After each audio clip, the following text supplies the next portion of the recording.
Welcome back, man. It's been a minute, but we back. Right. We back, man. It's No Filter Tattoo Podcast. Back by unpopular demand. But we wanted to come back and Sponsored by us. yeah. Us. But yeah, it's us, man. It's Theo, Tez, Bryson. It's just us three today. Today's episode, we just wanted to kind of get back into like the groove of everything, man, and kind of do the format a little different. Like, so we took like it was about like a half so damn near about half a year break since our last episode, man. What y'all been up to since the last episode? Family reunion, working, work-life balance been better. Yeah. Definitely. It definitely. Yeah. 100%. Started coming in early. Fucking spending more time with the dogs and shit. Yeah. Nah, man. Lost weight. Fucking chop my hair off, nigga. Right. Everybody done leaned up and everything, man. Shout out to Tez, man. Shout out to Bryson. Under 200 now. Heart was beating different. I tell everybody. I mean, yeah, it's when real. you start breathing hard, bending over to tie your shoes, it's time. Mm-hmm. But yeah, man, same here. Like just been working, work-life balance. Gotten into photography more since last episode. Oh yeah, so a slight model action. Very shout out to Tez, man. It's my dog right there. He down for all these different types of photo shoots, man. So we just out there doing our thing, man, right now. But yeah, so we felt like it was time to get back to the podcast. Just to talk more tattoo talk. More relaxed podcast today, man. Gonna share some clips today. Right. Share some of our reactions and opinions. Right. Yeah, we felt like, we wanted to get back kind of to the basics, like how we started the podcast. And like, we love having guests on, but we felt like when every episode has a guest, it kind of derails like the general tattoo talk sometimes. Because sometimes, the guests, sometimes they're down to talk. We went a different route with it was more of an interview process. Yeah, which is dope. Podcast. But yeah, sometimes we just want to just talk, shoot the shit about tattoo shit, So, and that's what this episode is about. So this episode we're gonna do a little bit different. We're gonna play some clips that we've just kind of come across recently in the whole tattoo world. Kind of give our takes on it, and then just kind of throw out random general topics that have been going on since the last episode. Just kind of covering, and really that's it. We're just gonna dive in, kind of just all over the place, and So let's see. There's a lot. Do y'all want to start anything particular, or y'all want me just kind of throw some stuff out there? Shoot, no, like I said, just keep it organic. Okay. So one thing I feel like that has blown up since the last episode is the use of like, not AI was around, right, for the past few years, but like now that like clients are using AI for like creating references for their designs now, and like. And how do y'all feel? Like, because it's kind of a mixed bag, right? Yeah, it's like 50-50. It's very useful for clients that aren't delusional. Yeah. That's the key right there. Because, some people just can't, like, get their thoughts together. But, ChatGPT or whatever the other ones that they be using helps them get across, but they understand that, this is a computer-made image, and sometimes it throws in too much shit in there. But then you got other people, because, sometimes you could, like, use your own body for the AI. So then when the AI puts it on them, they're like, I know for a fact I could get it like this, because ChatGPT, no. Every window in the skyscraper. It's like, you can't get that. And then, but because they're so infatuated with that delusion, it's like, it's hard to break them from that idea. One of my clients said it the best. He said, dang, I'm really married to this design. I said, I like. Yeah. I remember. So usually what happens is a lot of tattoo artists don't know that this client been looking at this design for 7 months. So they didn't already build in this head of, I did my research on the artist. I know the artist can do it. It's going to look just like this. It's going to look just like this. And you see maybe 2 minutes worth of the design and you just give them a straight no. Yeah. Now you have to kind of maneuver their mindset of, hey, I know you've been thinking about this for years, months, days, or weeks. Weeks could be a little bit easier. But a lot of artists fail to realize when a client has been married to this design for years and months, you got to walk them down a little bit. just know that quick no could just be like, what? Yeah. So It's definitely like y'all points y'all brought up definitely good points. So I guess I feel like it's such a divided take amongst the tattoo artist community because I feel like I've seen some artists who are like, kind of like us, like we're down with like to work with these clients as long as they're reasonable, right? But I've seen some artists who are like they straight up don't want clients to bring in a AI reference at all, and if they do, like they don't even want to work with them. like the little reels, it is like, oh, you send me an AI image, I'm gonna block you. Yeah. So like, do y'all think that's overreacting, or are they justified, or what? How do you feel about that? Everybody's entitled to how they feel about stuff, but I mean, me personally, I feel like it's a little overreaction. But yet again, that's up to the person. Yeah, we can't tell other people how to feel, right? But at the same, line, ain't it? yeah. But But at the same time, we are. It's a lot. Other people aren't artists, They I can't expect them to have the same mindset of an artist when they're just a a regular person who just like if you take your car to a mechanic, you don't know nothing about mechanics. They already got the mindset you don't. So when they look at you like, "Wow, you don't know nothing about cars," it's like, no, that's why we're communicating. One thing I kind of learned in the tattoo industry, or like I say, I could be in other tattoo shops or conventions where I see a lot of tattoo artists reacting versus responding. Yeah. So, what do you mean by that? Oh, shoot. A great example would be like they already got an answer in their head. They already got an answer in their head that they already painted a scenario, and now they're overthinking. So I can go on a tangent about that all day. Go ahead, bro. We got time. No. So, all right. Y'all gotta learn accountability. But so the artist gotta take accountability in that. No, both sides. Both sides. Like if y'all both react, and y'all just already assuming what this person already being. Yeah, y'all both ready to react, and nobody's actually like listening to each other. So with the ChatGPT, a great example to me. If this wasn't around, it's up to you to educate them of value, contrast, and composition. But and provide examples. Let's say they didn't have a design. Now what you're gonna say? Oh, you don't know what you want. You don't have a photo. Or this. It's like AI is just an upgraded Photoshop. We didn't already survive the Photoshop era. So just a Pinterest evolved basically. Yeah, pretty much. So sound like y'all have problems adapting, and you're just reacting to something that you already know that you feel comfortable with versus trying to improve. Okay, so what would you say then? Like if certain artists feel like that these AI designs and whatnot and references that are being brought to tattoo artists, and we have to kind of like work with those. Do you feel like it's making tattooing kind of lose the art in a way? Like it's like not really, because if you get like we said for the AI image that got way too much shit in there, it still has a central subject matter, so you can still apply the same rules as they want. Yeah, it's like okay, what's the main thing that you see in this image? Okay, obviously, for example, you got angels and doves. Okay, the main focus point is religion.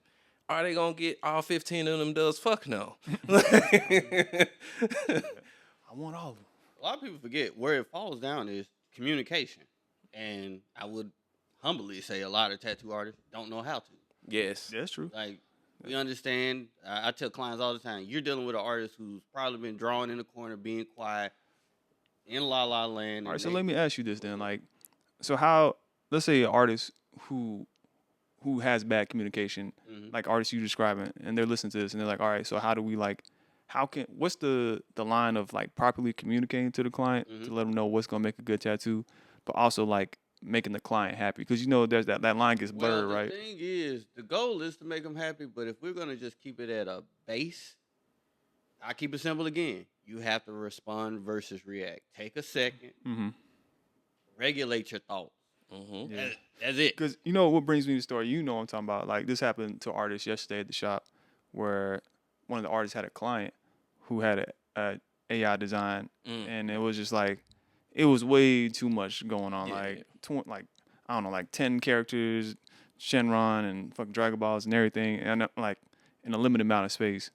And I felt like in that situation, like, would it be justified? Like, all right, how would you communicate to the client? And then at what point would you be like, you know what, I'm not the artist for you if the client isn't listening to a certain point? Well, for me, yeah. So you gotta have your boundaries set still, right? Yeah, I wasn't.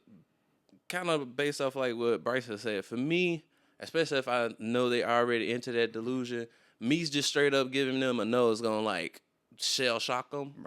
So what I usually like to do is be like, oh, okay, wonderful idea. You know, not so much setting it down, but just kind of like pivoting more so. So it's like, okay, yeah, your idea is cool. However, X, Y, and Z will look better. And usually I try to have some examples or whatever. You know what? That's a great example. Oh. With how clients are married to the design and you're trying to pivot, but the client don't know that the tattoo artist has been dealing with this 50 times. Yeah. So that's where. So then the tattoo artist is like frustrated now. Both going to be reacting. Yeah. So instead of just like straight up shutting them down, it's kind of like the little psychology thing. It's like, oh yeah, your idea is great. Right. However, how about this? Like you're adding to their idea versus like straight up just like no. Right. Fuck what you talking about. Da, da, da. But then they can say, what if you explain everything correctly? Now you got a bad client. Yeah, if you do everything, you patient with them, explain everything, and they still are like dead set on the ChatGPT design. Yeah, you can make it. You can also make it seem like you're the problem too. Yeah, it's like oh, my skill set's not good enough to do that. Maybe somebody else is, and that's still not you shooting them down. It's just it might not be the truth. Your skills might be top notch, but for them and they mind because they're married to this, it's like you know what? It's not a you thing. It's a me thing. I'm not skilled enough for that. Straight up told people that.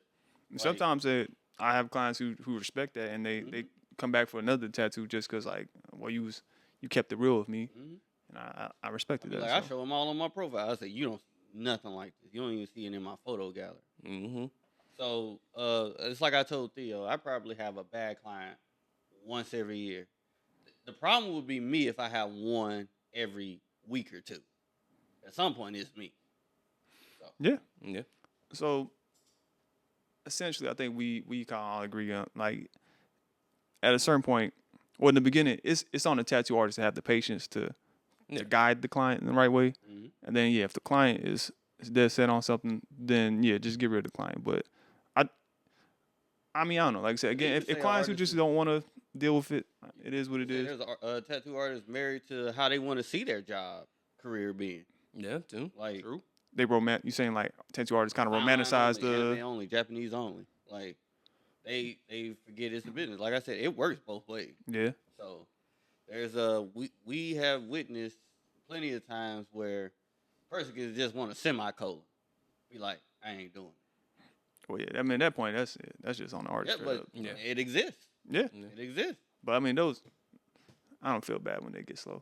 Artists like that, because it's like.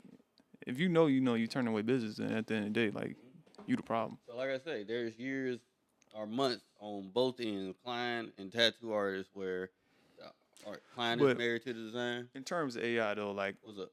I'm saying, like, so we feel like AI ain't going nowhere, right? So, at a certain point, artists are just gonna have to learn how to adapt to these clients having AI designs. To Photoshop, so yeah. Procreate. You gotta get a whole new job. You gotta learn psychology just a little bit. Isn't this why we was in this industry? We already knew they were probably fixed on. Oh, my creativity is gonna get better. No, we gotta get better in everything. And if you think about it, arguably working around that, you gotta be more creative to. Yeah, that is. Now it may not be artistically creative. You gotta be creative in different ways. Right. I mean, you gotta be creative. You never graduate from the basics. Yeah. Like when you see an AI design, you have to understand the value, contrast, line depth, dimensions, all of that. So when you see, like I said, a skyscraper with 16 windows in an AI design and an inner bicep, right? You can. When people look in real life, people don't stare at people too much when they look at people. You just have to make sure you get the important focal point. The front view, the background, the foreground, and they're gonna love it. And also, just to back up your argument, especially if you're trying to, yet again, you have those delusional clients. Have a plethora of examples to show them of different people, preferably around their skin tone or whatever, just to show, and have it from different artists too, not just your work. just so they'll see like, oh, it's a common thing. Nobody's doing this. It's like, yes, that's what I'm trying to tell you. Like, it don't matter, white, black, Chinese, whatever. Fucking nobody's doing this way. Mm-hmm. Clarity is kindness. Yeah. I mean, while we on the AI subject, I did have a clip that's kind of relevant for this. So I'm gonna pull up this clip. It's I don't know if y'all follow or know about this Goob2 guy or whatever, but he basically like calls out like people on Instagram that like scam stuff or whatever, or like lie about stuff. So basically, this is the first time I've seen him call out a tattoo artist. But let me turn this up real quick. Basically, he's calling out this tattoo artist for basically like using AI to like edit his photos and stuff like that.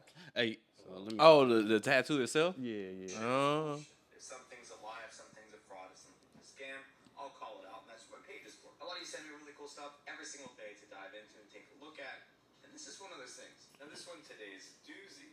Imagine using AI to correct the photos that you post of tattoos that you did to hide horrific and large mistakes that you made in the tattoos themselves. Is that marketing, or is that deception and a scam? Derek Green Tattoos! Welcome to the show. This is Derek Green. He's a tattoo artist out of Houston, Texas. And Derek caught my eye, actually. Somebody sent me his page. Derek's posting these absolutely incredible photos of a tattoo that he did. Now I want to pause this real quick for you. If y'all just look at that, could y'all tell like that's AI edited? I mean, obviously it looks like a CPL lens was used, but I can't tell. you can't. Yeah, you can't really tell, I had right? a phone in my face. So I mean, that's that. I mean, we're tattoo artists, and like it couldn't really tell that well. Posted showing the entire process of the client start to finish. However, there is a problem here. That skin is different. Right. Yeah. Part of the video, maybe 30 seconds from now, after he finishes the tattoo, here it is, the tattoo. I'm gonna point you to the biggest mess up spots, like right here, and then I'm gonna show you what the first image was that you presented. Mind you, take a screenshot of this with your brain. Just look at the I'm looking at the rope too. Oh yeah.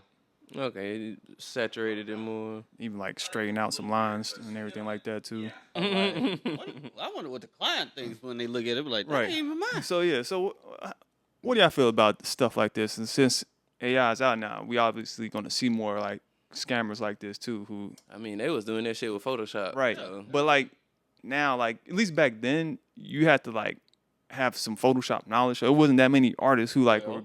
Now it's like you could just run any tattoo. With Photoshop, some people won't know. There's some gullible people out there. Well, that's what I'm saying. Like now anybody can do it. Like any tattoo artist. Before it might have been like a very small percentage. But now it's like they was overlaying the reference image over the actual tattoo.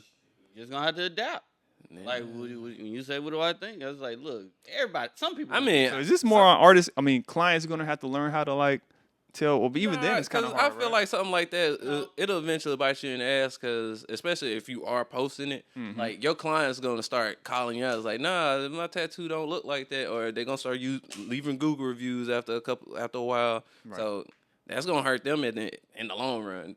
Right. The way I see it. That's just a short term hustle. But the thing is, we had plenty of clients come in with Photoshop. Like to me, it's like as soon as they come in with this design. Nah, I ain't gonna lie. The only trend I do like with AI is like when it's a mess up tattoo first, and then you keep scrolling like 2 photos to the right. I got fooled with that yesterday. I actually like that because it was this photo. That's actually fire to me. It was a photo I so seen. You actually do a great tattoo, but your first tattoo is gonna be a messed up one. Like you can just. To me, that's good marketing. I'll be like. I mean, that's kind of deceptive too, because then you making people think you did like a cover up or a fix up or something. Oh. I mean, you know. In the cap. But what if they don't though? And you know people ain't gonna. I ain't gonna lie. That's what I was finna say. I seen what you're talking about the other day. The dude did like this Hitachi tattoo. Yeah. And that motherfucker was like, when I first looked at it, I was like, man, this dude suck. Like, what the fuck is this? And then of course, like you said, keep scrolling. And it's like, oh wait. So, and if you're not a person that's just like paying attention to that, I mean.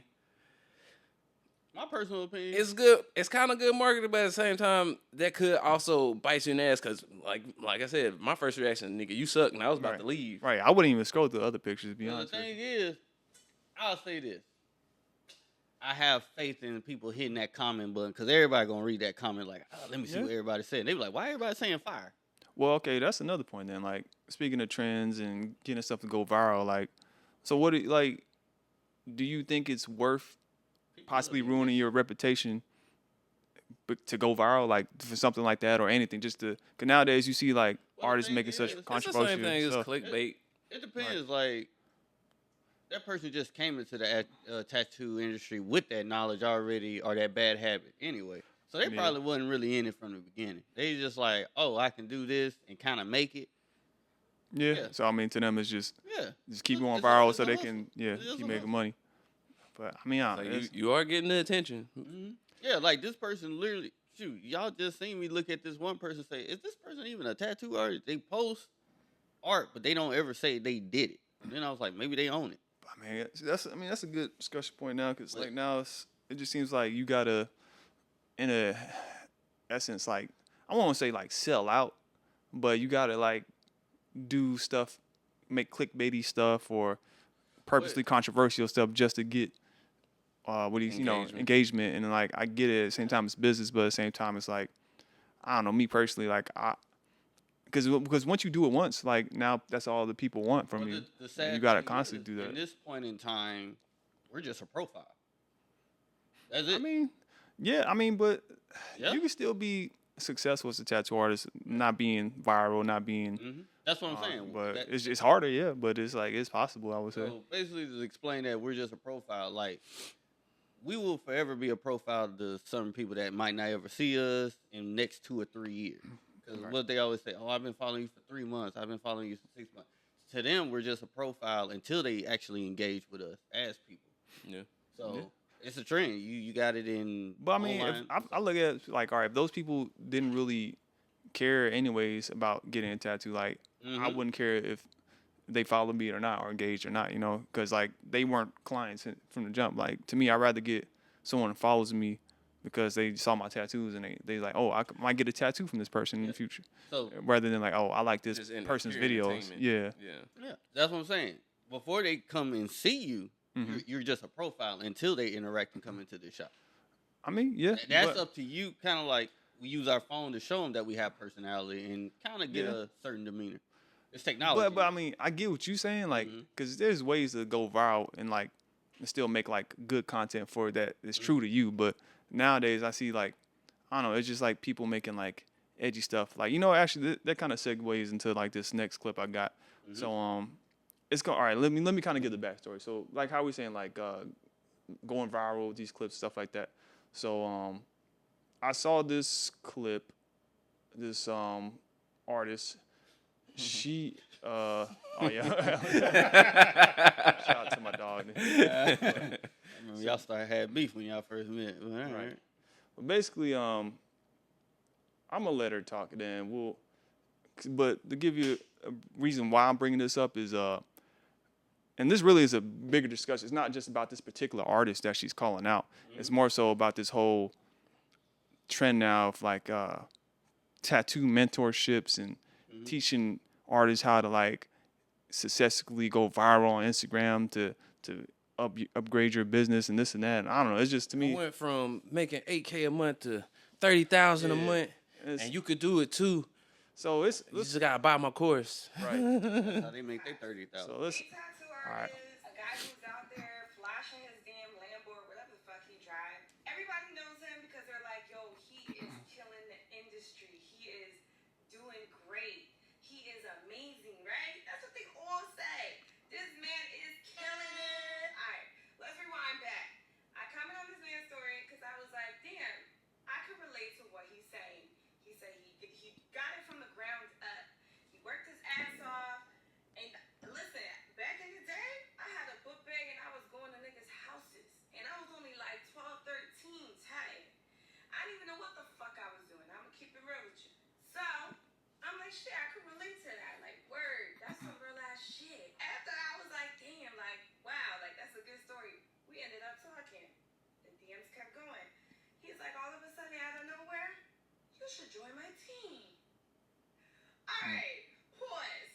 Hold on. I have no problem with a man who wants to pitch what he got, a service, whatever. Shit, we all pitching something. We all trying to sell our services as tattoo artists. True. Whatever, marketers, So I get it. But what do you have to offer, my guy? You can't just That's a good question. my DMs talking about, oh yeah,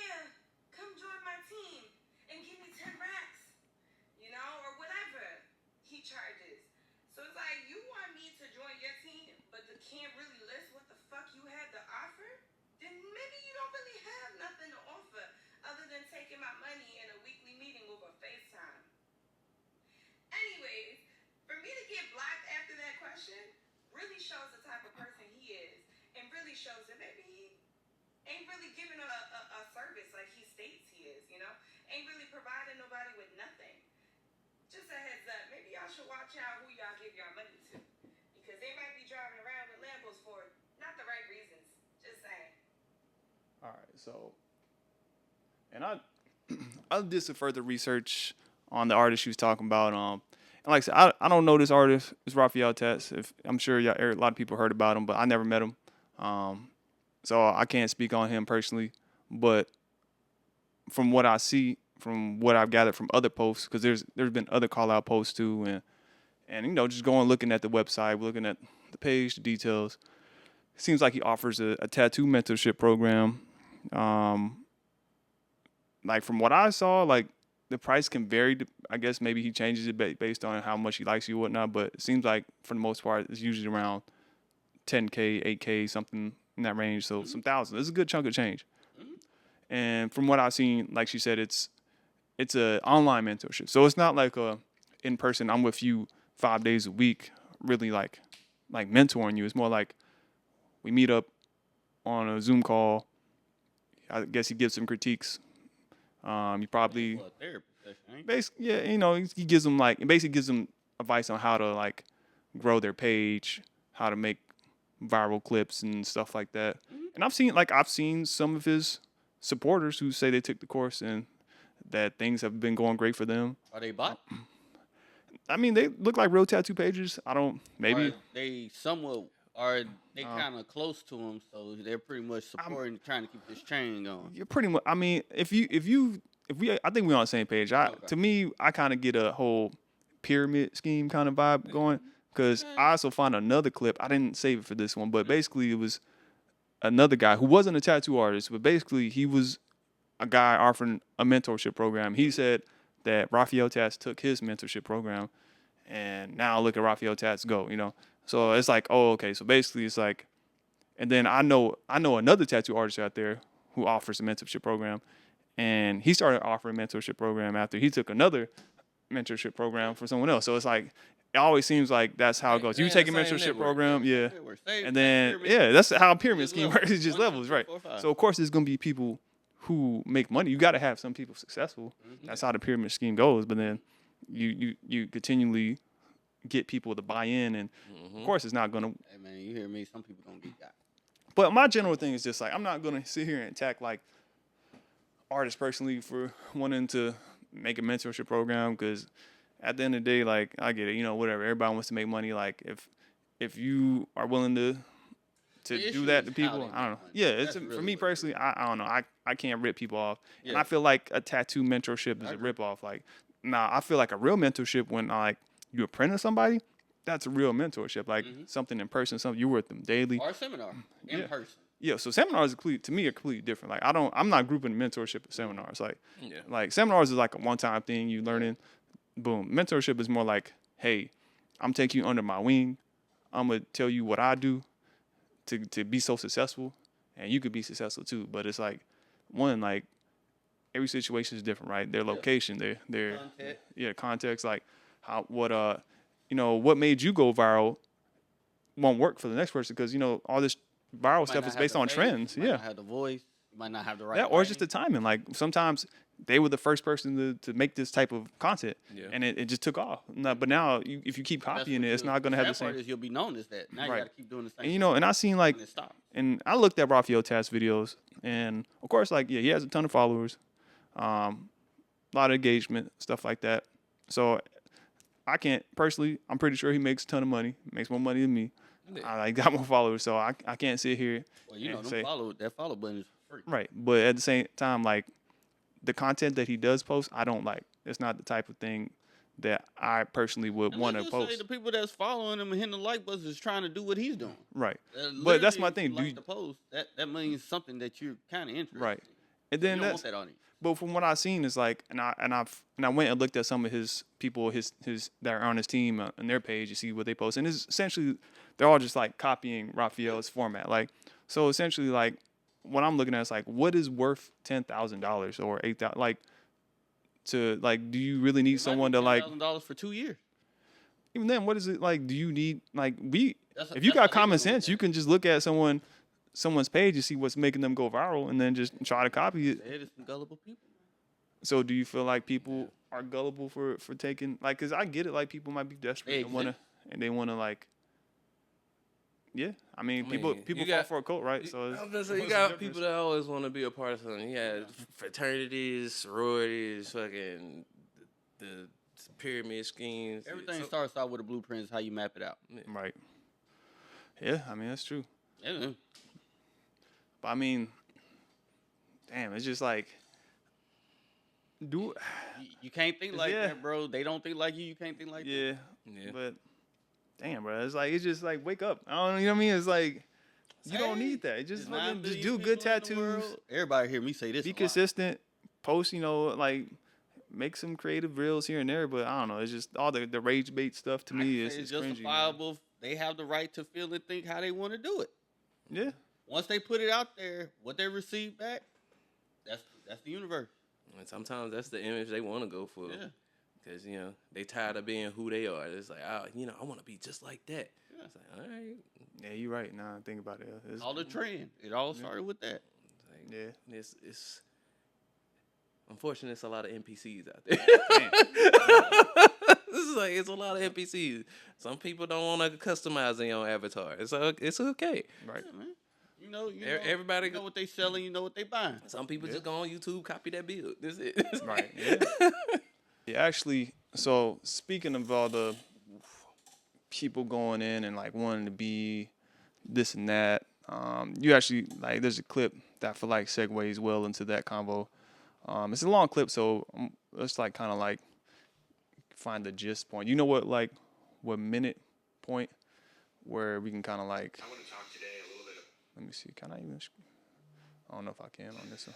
Man, like. Basically, you want to kind of summarize the clip? Basically, this guy here. Yeah, then probably you could have the clip before, and then we can start pretty much right here. Where basically the guy was, I pretty much from what I gather from this video, he was just talking about the gist of the culture of tattooing, which is, it started off as being freaks and weird, and I kind of get it. Like it was a small community, but a strong belief system or strong views. People got into it because they really had passion for it. Yeah, passion for it. Now that tattooing has become mainstream, now it's like television and stuff like that. I want to be popular. Right. And I think maybe if I read a little bit too deep into it, he's pretty much just saying, well, now we are catering to other people versus we didn't never cater to ourselves, which is our community, basically our peers. Yeah. In this pretty much based off how he's taking, I think based off his timeline, he's kind of talking about, we was famous within our community because it was our community. Now people are trying to use us to be famous, and we're kind of maybe just being used as a tool. Because I wasn't cool in my previous life. This is my way to be cool. Yeah. Yeah. I mean, honestly, is this the client or the tattoo artist? The artist. The artist. Well, no, he was basically just saying like he was saying as a whole as a whole, but he was just more. So what did he mean like on the client side then? What? Just people just trying to be famous by getting tattooed a lot. By getting tattooed. I got you. Trying to stand out more. Just trying to stand out more. Yeah, I mean, I think from based off the video is like just looking at. I have to call you old head, G, but he's just like we were in our own community.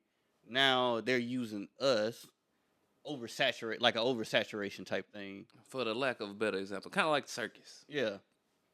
Yeah, it's very, very, very niche. We versus you don't know how hard it is for me to juggle, and you'll never understand this craft or something like that. Well, no, the traveling circus versus Circus Olay. Okay, let's say that. Then. Yeah, I mean, some of that kind of like I definitely understand the point he's making, but some of it does kind of sound kind of like old school gatekeepy, where it's like it used to be better because like no one else thought it was cool but us, and like, and I get that, like, and I do like think like you get We got post COVID. Yeah. It's a great example. We get got artists who don't really- oversaturated by people who did art. yeah, it's Just used it. and there's definitely artists who are talented, but like they really, like you said, they care more about feeding their ego, and you know they're seeing like the fame on Instagram and stuff like that, and it's instead of like the focusing on the art aspect.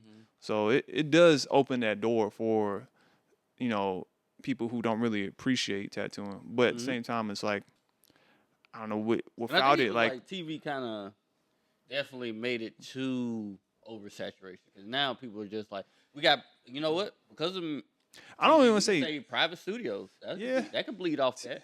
TV definitely.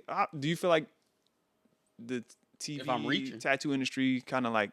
Do you think it hurt tattooing more or helped it? You know, honestly, It weed all the weak ones out. I'll say that.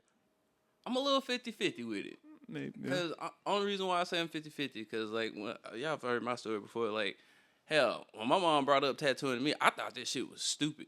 Like, because when I was looking, like we was in Mississippi, I would look at all the tattoos. You know, people getting doves, fucking pit bull, shit like that. And as an artist, that wasn't something I wanted to do. But around when Instagram started, you know, expanding or whatever, that's when I got exposed to other artists that was really doing like the shit we do now. Right. So that inspired me. It's like, oh shit, I actually might want to do this now because I didn't know that, you know, you could fucking do a Michelangelo piece on a person's body. Like, that's something I'm into now. Like, Right. so I'm a little Right. It's Like like, looking at the pros and cons. yeah. At the end of the day, like I wouldn't take away what the tattoo or what the TV industry did for tattooing, because I feel like one, I'm kind of a probably like, you know, I came in right around that, you know, what's it, Miami Ink, or you know, LA Ink kind of era where like tattooing was just starting getting on TV, and then by the time I was doing my first year at the shop, that was when Ink Master came out. So like to me, I felt like that helped my career because like it did make tattooing more popular. But at the same time, like I don't know, man. To me, I can't focus on things that can't be changed anyway. 'Cause I feel like it's here. It's already been blown up. So like instead of focusing on the negative, like let's just take the positives from it and just run with that, you know? Just like AI, you know, just like it's here. We can't change the shit. So So we could say it like that. It started from TV, then it started from the internet, then Photoshop, media, and yeah. AI. yeah, so AI is just the next step in this. So whereas I don't know, it's one of those things that Started in the magazine. We can even go back. to me, I feel like it's just gonna push.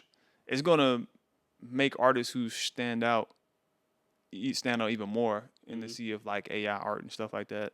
So I don't know. It's just another stepping stone and another challenge for tattoo artists, and you gotta adapt. Just part of being a tattoo artist. But yeah, shoot. There's another. Let me see. Okay, there's another clip. All right, this is so we switching subjects now, switching gears. So in tattoo news, there is a new Bishop tattoo machine coming out, and let's watch this video before we get into it. It's an artist who's kind of basically just reviewing this new Bishop machine. And This is a new Bishop Power Wand X Lumen tattoo machine. Let's unbox it together. It comes with a regular machine case. The charger is brand new and very thin. The new battery is pretty large, a bit larger than before. And How many editings you did, buddy? compared to your normal Power Wand, the X Lumen is noticeably thicker, but not much heavier. If you like thicker grips, you're gonna appreciate this. But That accent, though. is the light, which you can He's turn got some on dope work though. I like his or work a have lot. it turn on automatically every time you use the machine. You can also switch the light's color temperature and brightness, and it looks very cool. Let's test it out. As you can see, it provides plenty of light on the skin surface, making it Get your money, G. exactly what you're doing. Look like you got plenty of light. So I mean, he's got it wrapped, and it's used. All right. But from what I see, the light itself's not wrapped though. I mean, Like there's no yeah, plastic on or it. maybe yeah. I mean, maybe he has the saran wrap over the light first, and then he just puts the Scentsy wrap. So all right. So basically, I'll be honest. When I was first seeing that video, I thought, okay, it's just the same Bishop machine that's been re-released the same like 5 years in a row. But I ain't gonna lie to you, the light got me. I am interested in the light. So, like I said, but you get some people. but Tez brought up a good point to me earlier, off the podcast, was how do you keep this sanitary? Like, how do you wrap the light and still have the light visible?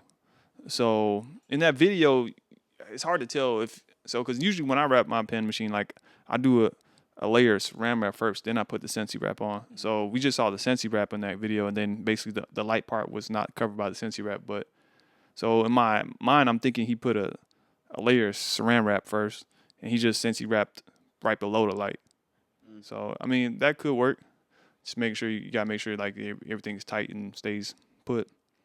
But I don't know. What do y'all think about that? Man, that's just like how I feel about the tattoo grip, man. I put my paper towel, wrap it, done. Like, Yeah. I like the innovation and stuff. The that. idea and concept is Would that on kill your point. battery faster because it's a light now? Probably. Would it kill your machine faster because it's a light? Yes, you have great convenience, but would you be buying another machine? I mean, I think Bishop But I don't think have a it's problem more- with that. They want you to buy Yeah, another that's what I'm machine saying. every couple of years. Yeah, My whole thing is like, just bought one. when does innovation become too much innovation? It's like, Yeah. you're trying to reach for so much stuff. It's like, oh, fuck the lamp. You put the lamp on the light. Yep. Oh, the battery also tells you how many hours you actually been tattooing. Shit, next that motherfucker gonna be taking the temperature of the client. Like, Right. it's like, I mean, what else would it? Which I ain't gonna lie, that would be kind of nice because then some clients be lying about, I'm feeling great. It's like, nah, this shit say you 100 and some degrees, fam. Get out my chair. But wouldn't that make sense anyway because of inflammation? yeah, it might be just localized to that area. Yeah. No. But I mean, yeah, like I definitely agree. Like sometimes it feels like these companies are just trying to do is try. invent Ain't stuff mad at you. to make more money, which I get. That's what a company does. But at the same time, like, is it a problem that really needs to be solved?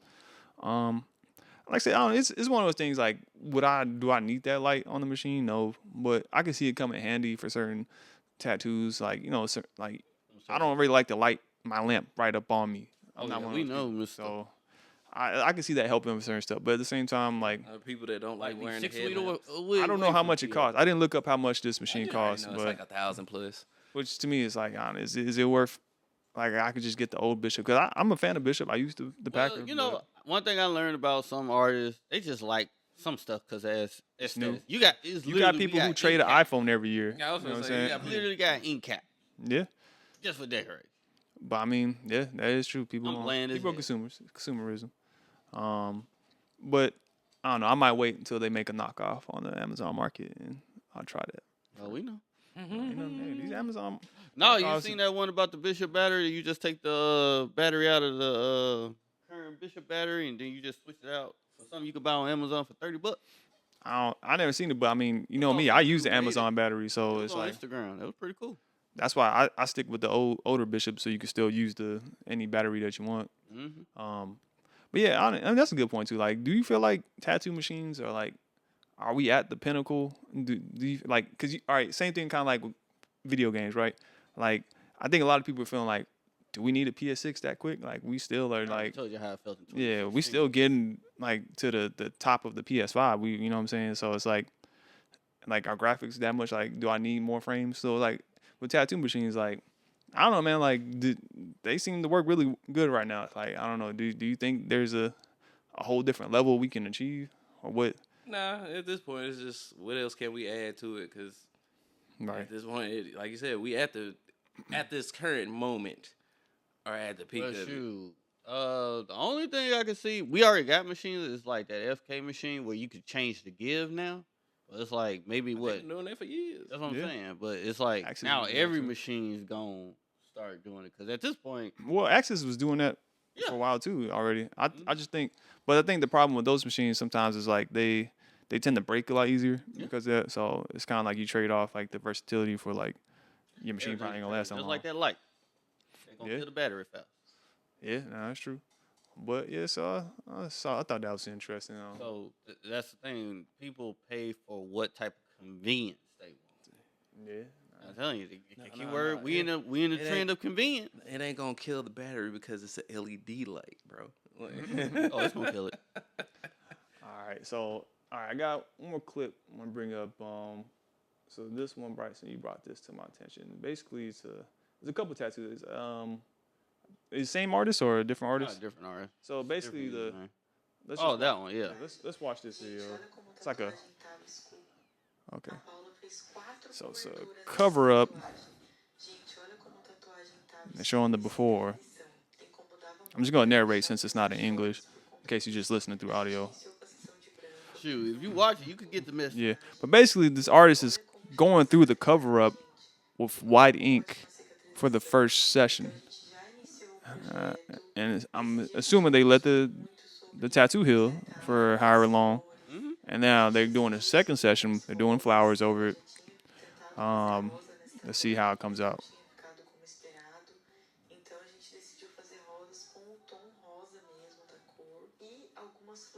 So from what I saw, that layer of white ink did kind of like lighten, almost kind of mimic like getting a laser removal in a way, like and basically now they're covering the tattoo with more pastel, lighter tones, I guess, because before the tattoo was very dark.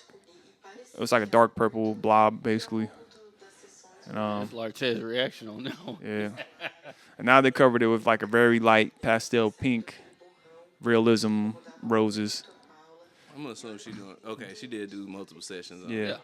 So yeah, I'm assuming it's about 2-3 sessions. Showed it, healed. Yeah. I mean, it's there. It's still there. I mean, and then there's another one, same concept. I ain't gonna lie, that shit had me questionable at first. Right, but basically the covers be like that though. Yeah. So, but this is very interesting though. So basically, same thing like this. Oh, let me turn it on. Covering up a very dark tattoo with a layer of white first. So this artist, it looks like they kind of like, right. So one thing I want to kind of go back. It's like, all right, you see, like they kind of outlined it, the actual design, and they just filled it in with white in the dark areas, right? Yeah. Okay. Let it heal. And I mean, it looks good. Shit.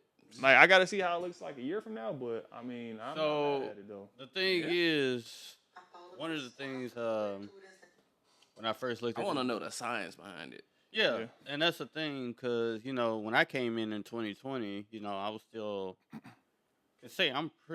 was pretty much, like, maybe 10 years after the rotaries were invented, but, certain techniques, and, I was basically telling Theo earlier where I was saying, like, maybe there was techniques already out there that, some artists couldn't do because, some people would say, no, don't do that because of this. Now that we're seeing it because of the internet, it's like, 30 years ago, I think everybody would say, oh, it's nothing you can do. You got to keep it. Mm-hmm. The only reason why I always thought this was interesting, especially in the tattoo world, sometimes we're so stuck in our ways not to try something new and make calculated risk. That's the best way I could say that. Yeah. To see if we could find a different avenue to learn something different. Because tattooing is still a mystery till this day. Yeah. I mean, honestly, if that kind of ties into how do people be doing the blackout tattoos and then doing a whole nother tattoo or something. Right. Like, I ain't saying some of them ain't going to be messed up. However, practice make improvement. Yeah. So, I mean, honestly, if I didn't see the videos of that, I would have been like, nah, that shit's not going to work. But after seeing it, I'm interested. I kind of want to try it out. I want to see how it works. The reason why I've done it the past 2 years with light brown with my cover up.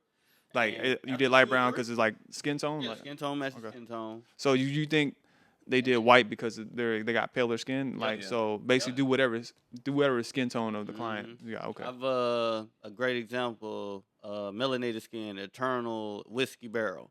I use that on melanated skin. And I've literally told my clients, give it about 3 or 4 sessions, you'll see that black lighten up. And then we color right over it. Okay. After it heals. It will be to expand maybe to a year or 2 as we're doing that brown over it. So how long?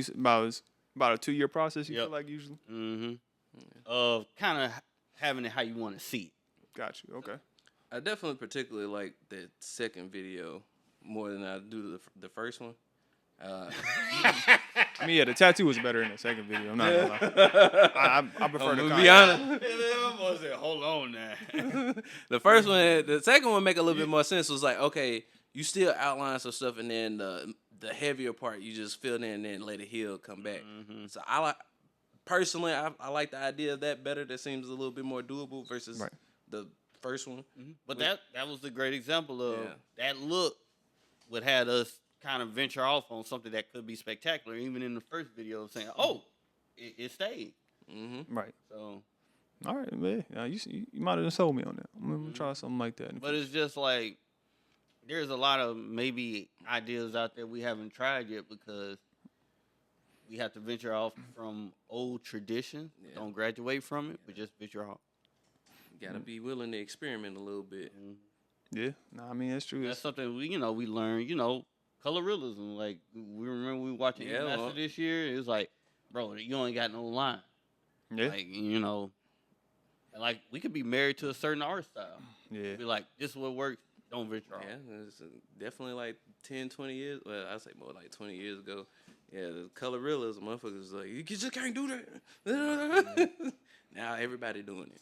Yeah, no, it's definitely at a point now where it's very viable to, if you've done right, to hold up long term. I mean, I'm still like, certain color realism, I'm still like, but like. And it's subjective. Yeah, it's subjective. But, it's definitely, you got like the heavy hitters out there definitely taking it to a whole nother level now. But yeah, no, that's real cool. I'm interested to see how, would that become a popular trend and cover up? So is that just kind of a very niche thing? I feel like that's really niche. The Korean style tattoo. To me, I couldn't even see somebody doing that 15 years ago. They probably did. Yeah. But just to post it and be like, it's like we do something new and we have to wait like a year or two to say, ha! Yeah, I mean, you got to kind of see how it heals. I mean, that's, to me, like, anybody can do something fresh and looks crazy, but nobody wants to be viral for a bad attempt. Yeah, that's really what it is. That's why I said I had to wait 2 years and be like, all right, I'm gonna push it out now. So this is the project I've been doing. So have you posted that one yet, or okay? I want to see that posted now. Yeah, it's not a post, but it's been on the story. Like I probably try that with like one of my regulars, and it's like a small tattoo. It's like, hey, look, we're gonna do an experiment real quick. I promise you, I ain't gonna charge you much. Right? Yeah, no, gonna fuck around, find out today. Right. That's one of those like. You get somebody that's like, you know what, I don't think this cover-up's going to work, but you know what, if you're willing to try, it may be a possibility this don't work out for you, but if you want to try, let's go for it. So I'll definitely say that for them. Let me see. So I feel like we've covered a pretty good amount for this episode, so I wanted to do something before we end. Basically, I want to say like each of us, like, you know how we did the rapid fire questions, right? So, like, now I want to switch up the little end of segment, something a little easier. Or maybe not easier, I don't know. But each of us gives unpopular tattoo opinion that we have, that we believe in or something. I know. It's tough. I came off guard with y'all with that one. But just one opinion that goes against the grain of, general tattoo wisdom or whatever opinion it is that you think that I disagree with you on this. Oh, you say disagree, or just some part, whatever. You don't have to disagree. It'll be more controversial for me. Yeah, go ahead. That's it. If you're in the only thing that, as a guy who has been in the tattoo industry since 2020, if we're in an industry that has an industry of art, you have to really understand on some extreme political shit. Like, it's very liberal, and you got different walks of life in here. So you have to understand that, kind of like earlier in our videos about, we do have the freaks in here. Like, tattooing is more of a freedom of expression. And then when you're in the industry of freedom of expression, why are you weirded out by this freedom of expression? Gotcha. Just because. What's up? So are you saying basically like we shouldn't get offended by everybody's different? Well, I guess, or how do you? Why are you in the industry with freedom of creation with all different mindsets, from weird to conservative to liberal and all that, blah, blah, blah. And you're like, oh, I can't believe you're this person. we're literally, if you're ever in the art industry, just know I got you. literally got the most crazy, colorful, black and white, heavy contrast, none contrast, walks of life coming in here. Yeah, no, I mean, So it's it is like kinda crazy. people can make you uncomfortable. I understand that, but it's like you in an industry that you know is not even normal. We can actually use that word. That is not normal, and then it's just like it's like very judgmental in a way. opinionated. Yeah. It's like I think so. It's like for like this is supposed to be a industry of accepting of all kinds of like all people, kind. but We it's want not good really. and It's bad. not accepting of all kinds of people. No. It was just no. I definitely get and liberal and not liberal at the same time. Yeah. You heard me in California. Oh, boy. Yeah, it's definitely We accept everybody except you. yeah. Like you a That's weird a whole motherfucker, bro. right. A whole nother rabbit hole right there. Mhm. But no, I definitely agree with that one. It's almost like to the point you can't even truly be yourself for fear of getting canceled or attacked online. Like, I get it. Like, We know we got the extra sensitive. We got to know we got the hard nose. But it's just like, dog, we just in here just trying to. I mean, honestly, that's what we go through on the podcast, right? With certain guests, it's like you feel like I don't know, like a lot of times not a lot. Sometimes we bring on guests and they feel like they kind of have to like watch what they say, which I get it to an extent. You don't want to get canceled, but that the fact that you have to kind of like the whole point of this podcast is to us have like unfiltered like tattoo opinions, right? Yeah. And then it's like, oh well, I don't want to say that because I don't want them to come at me this and that way. Know the real you, basically. Right. I don't know. That's to me. Some people just don't want to hear it. Yeah. Nah.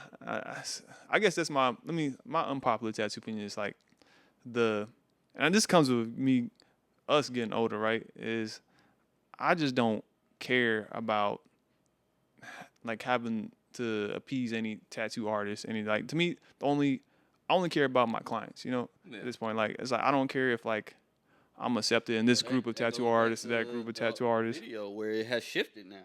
Back then, we just cared about our peers. Now we just care about. Yeah, but and I get that. Like I was like that honestly. Shift. No, and I agree because like in the beginning when I tattooed, I did want like to impress my peers and like have the respect and all that.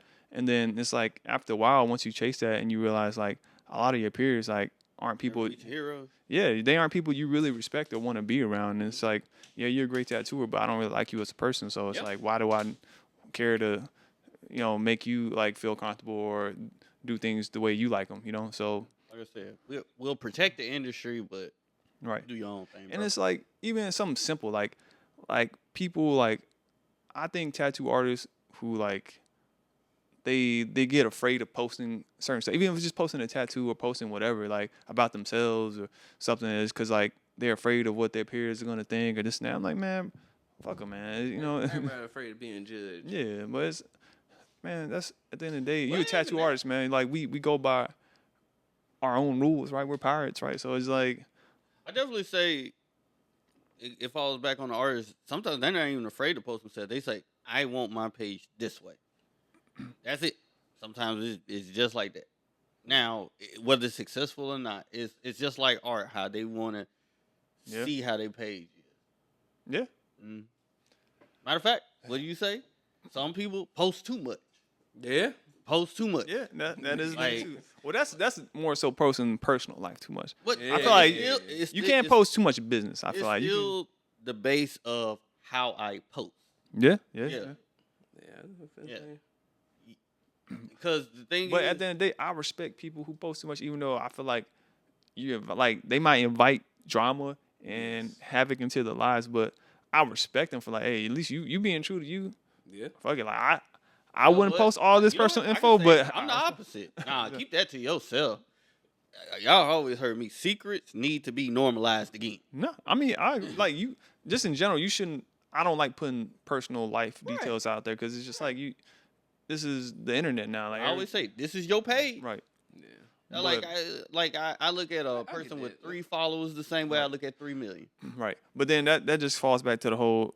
It's like a cycle. It's like people can't really post truly what they want to post because people will attack and judge and use that against them, and then that goes for people don't want, now they're afraid. So it's like a constant like boom, boom, boom. So it's kind of like me on TikTok Live, where I say I'm built to take criticism from social media. Right. This person who works a 9 to 5, who has a private life, they not built for it. No, they not built. So if they post a certain way, that's their page. That's one thing that they can say. That's their own freedom of what they post to the guidelines of whatever social media they're under. Right. Yeah. That's true. Yeah, I get that. It's kind of like with I'm just using my Instagram for example. It's like, yeah, I mostly just want to post my tattoos and stuff. Every once in a while, you get like a little bit of personality. But my personal belief, like, hey, fam, if you really want to know me like that, see me in person. You know where I'm at. Right. My address is in I don't have to put my full energy out there all the time. Like I'm 50-50 with 1,000 followers to go live on Instagram. Mm-hmm. Some people I follow that doesn't have it, they're really cool people in real life, but people don't know that. Yeah. You know. Nah, that's true. All right. You got an unpopular tattoo take, Tez, or?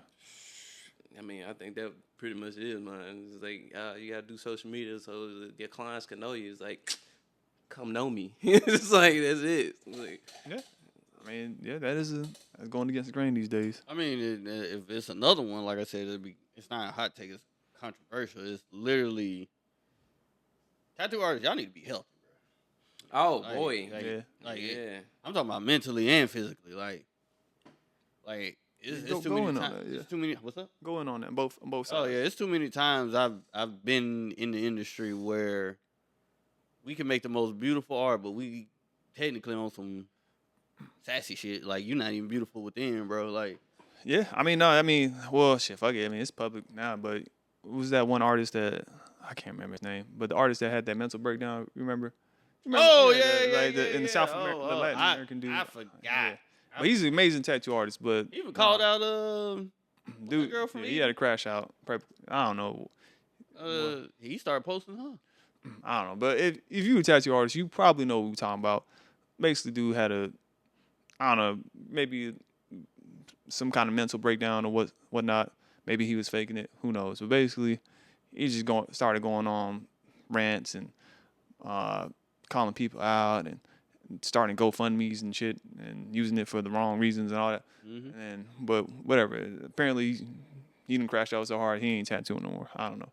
But stuff like that, yeah. Like, so if you know you got some mental stuff going on, you probably need to get that handled before you start trying to like elevate your career, especially something like this where you're constantly being judged and like you're putting yourself out there. That's gonna add more, bro. Right. It's only gonna make it worse. Because one thing I've realized coming in here, I'm thinking really on some, man, this is a artist industry of creativity and some type of joy. Well, coming in here, man, there's a lot of, and well, I get it, like most of us tattoo artists on some real shit, we don't come from a good background. Like we don't. Yeah. Like we honestly don't. Like we didn't come from no parents, Fortune 500 CEO, majority of us. We came out, either we was going to sell drugs, work offshore, be in the military or something. And then, or we did tattooing where we maneuvered our way out of something, like of the lifestyle that we're in. And the thing is, I don't think a lot of artists know how taxing this is, and they kind of just want to blame society, but they ain't going to work on themselves. And I understand, like, healthcare is a bitch. Hey, you know, I get it. Some of us just need to get out there, literally touch grass, and go on a walk, 10 minutes. But save your back. I'm seeing a lot of veteran artists in the hospial now. I'm talking about early 50s. I was saying, you can't even say just veterans. You got motherfuckers in their early 30s having sciatic nerves, fucking back surgeries and shit. It's like, fam, yeah, you probably making good money. You probably stressed out and shit, but you need and I say this is a good hot take. The tattoo industry, the people that are in it, are not giving good normal advice to a person that's in front of you who happen to be a tattoo artist. Like, you know, these late nights, early mornings, 15 hours, no sleep, Red Bull. Like, oh, yeah, man. Like, you genuinely have to take accountability of the whole work-life balance. Hustle culture, it's like, you gotta hustle, but it's like, I work 6 days a week. Yeah, but you gotta have balance. Yeah, it's like, it's hustle, but it's also like, you gotta be smart about, like, if you're gonna be grinding a lot, at least, like, eat healthy. Yeah. Like, don't get your proper sleep. You know, try to be active. Yeah, take stretch breaks, lunch breaks, all that. But the whole like work all day, stay up all night, doing whatever, energy drinks, coffee all the time, smoking, drinking, like that shit. Like you ain't 20 forever, you ain't 30 forever. That shit's gonna add up. So but one thing is I'll say another hot take to me is I can't force other artists to do this, but it's just like they're using these websites now, the AI websites, to interact with clientele. I didn't even know about that. Yeah, so. it's where it just answer the DMs. Yeah, do you need to speak to anybody? No. Oh. Yeah, so now they're using AI. It's like you're gonna lose. I was talking about like how the thing be calling the shop and be like, yeah, but ads on Instagram. Basically, the premise is, I understand some tattoo artists have lack of communication and horrible communication with people in general, but the fact that these websites are now speaking for you, could it help you? Yes. But I think that's going to be a long-term issue down the line where eventually, I think a lot of artists are trying to take the customer service out of. Yeah, you're trying to take the customer service out. But this is a customer service job. Mm-hmm. Right. You're going to have to talk to people. If you didn't want to do that, you probably should have just worked in a warehouse. Yeah. I mean, that's my hot take. Just stop being a bitch about it and just do the hard shit that you got to do, Well, I'll say it's not even hard. Is you have to learn that hard for them. And lazy is two different things. Right. Lazy, you had no motivation of doing it at all. Right. You probably started, but there was no change to have an improvement anyway. Mm-hmm. So that's one of the things I like doing tattoos, but I hate doing my appointments. I hate talking to people. I hate the emails. It was like, how the fuck was you gonna book? Like this is how you can make money, bro. The way how I'm talking to my client, I'm talking to like how I'm talking to these guys in the DM. It's like you ain't gotta be over extravagant. Like, hey, if you a short to the point person, be short to the point. Yeah. Hey, XYZ, boom. That's how I am in emails. A little tip, put an emoji at the end. It works every time. Yeah. That little bland message, they be like, oh, exclamation point makes you seem like you're excited. That's that easy, I promise you. It's like I'm pretty sure my clients would love to have a long, drawn out conversation. Right. With They don't want to read that long. I'm not that person. I don't talk that much. Mm-hmm. Take the time to remember their name for their appointment. You know what I'm saying? Just say it like, boom, is that you? Yeah, but it makes it feel good, But yeah, these are all good points. Oh shit, fix your trauma. At this point, I mean that's deeper than tattooing. That's in general, just because somebody regulates your trauma doesn't mean. Trigger your trauma means you need to regulate your trigger. Okay. I said it wrong the first time. All right. So you saying basically fix your trauma as a tattoo artist, like so I guess they get triggered. We can't control when we get triggered, but we can regulate our trigger once it happens. So you regulate how you react to it, basically. Yeah, pretty much. Okay. Yeah, I mean that's See you with that therapy talk, man. Proud of you, man. He think I'm a comedian. Shout out to ain't nothing wrong with therapists out there. Should all tattoo artists take therapy at some point in life? Yeah. If you want me to be a good human being, I could say yeah. Yeah. But if it's you for not me. To me, it's just more like I already knew some of the shit I already knew. Like at this point, if anything, he making me be more of a smart asshole in a good way. True that. But yeah, man, this is great points, great takes. We're gonna go ahead and wrap up this episode. It's a good comeback episode, fellas, man. And we look forward to being back. We'll mix up the format. Sometimes it'll be just us. Sometimes we'll have a guest, and just keep it interesting and everything like that. But we appreciate less interviewing. Yeah. There's more talking, man. Tattoo talk, man. Having fun. Mm-hmm. And but yeah, man. Thank y'all for listening. If y'all still listen to us and still watch, appreciate y'all, man. And we out. See y'all next episode. Peace.